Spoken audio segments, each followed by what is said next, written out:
Hi guys, welcome to another vlog. So in today's vlog, I'll talk about 3 mistakes that students make when they go looking for a place for GMAT coaching or when they go looking for a GMAT tutor or a coach. So I'll talk about the 3 mistakes that I've seen people make. So hopefully you can avoid these. The first is the most important question, not asking the faculty whether he or she has taken the GMAT. I mean, a lot of people don't attach enough importance to it.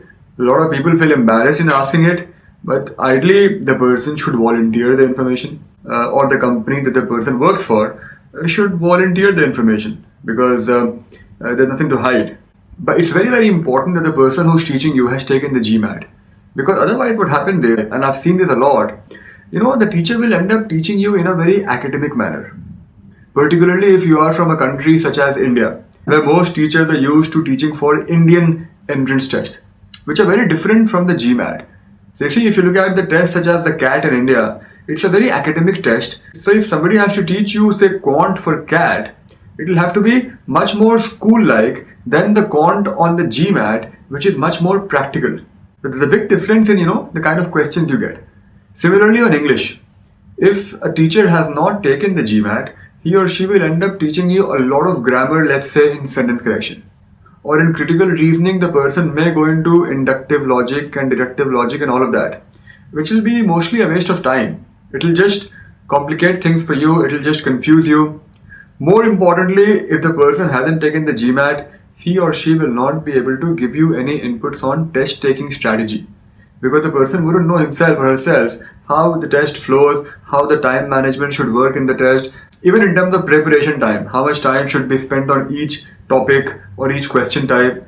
So all these things come best with experience, hands-on experience, not of teaching, but of actually taking the test. Which is why the most important thing for you to look in a GMAT coach or tutor is whether the person has taken the GMAT or not. Now again, talking about India, most people say they've taken the GMAT, but they lie. I mean, it is a little embarrassing to ask people to show their score sheets. But again, ideally, people should volunteer themselves. Especially if you are sitting with a company who this particular person works for, then you can directly ask, because it just helps create confidence in the minds of students. So why would I not show it? And it's perfectly okay if the person has done well only in one area. For example, if it's a math tutor, I mean, he or she may have done badly on verbal. That's okay, as long as the math score is good. And same thing for verbal. In fact, you will find very few teachers who have done well overall on the GMAT. And those will be the best guys, by the way. Those are ideally the guys you want to study from, because they can tell you things from the overall perspective of the test and not just from a verbal or a quant perspective. Difficult to find, but if you can find one such person, stick to him or her. So that's the first mistake people make. The second mistake is not taking a trial class. Because you may have heard great things about a faculty, you may have got great feedback, but teaching is a very personalized thing. So for all you know, a person's teaching style might not work for you. He or she may be a great teacher, but the way he or she explains concepts doesn't work for you.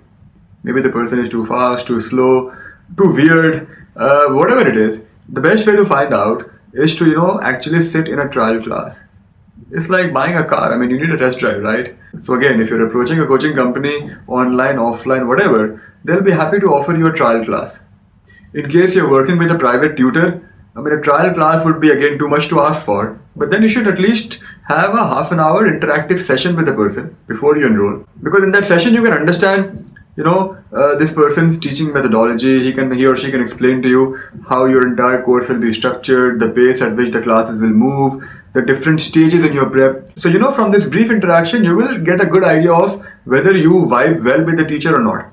Accordingly, you can decide whether to go ahead or to not go ahead. So don't feel embarrassed in asking for an interaction. Most people should offer it up front, because if you're confident in your abilities, I mean, the best way to convince a student is to spend some time with him or her.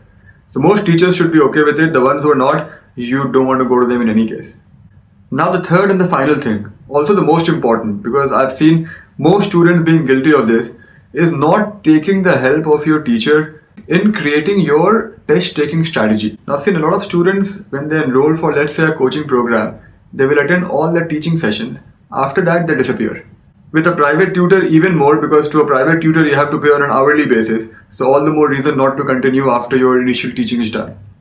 However, If you ask me, I think the most value add a good GMAT tutor can make to your prep is in the last stage when you are working on your test taking strategy.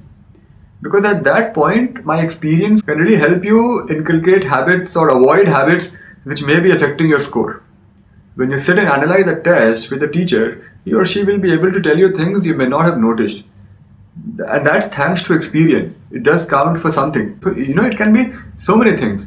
How to manage your time, how to manage your guessing strategy on the test, how many questions to attempt in each section, which questions to leave, which questions to attempt, what about the difficulty level. So all of that, a good tutor who's taken the test himself or herself will be able to help you greatly with. In fact, the biggest grouse I've had with a lot of my students is they haven't used my services enough when it would have mattered the most in the test taking strategy stage. I mean, they come to me right at the end, a few days before the exam, asking for last minute tips.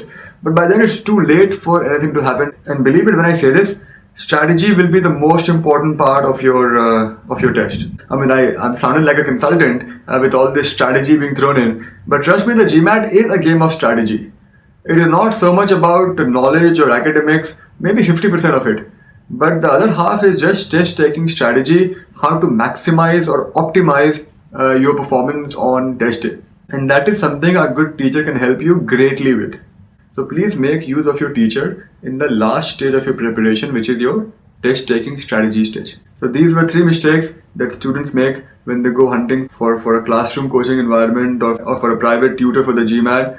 So make sure you guys don't make these 3 mistakes, and I shall see you guys tomorrow in a new vlog. Have a nice day.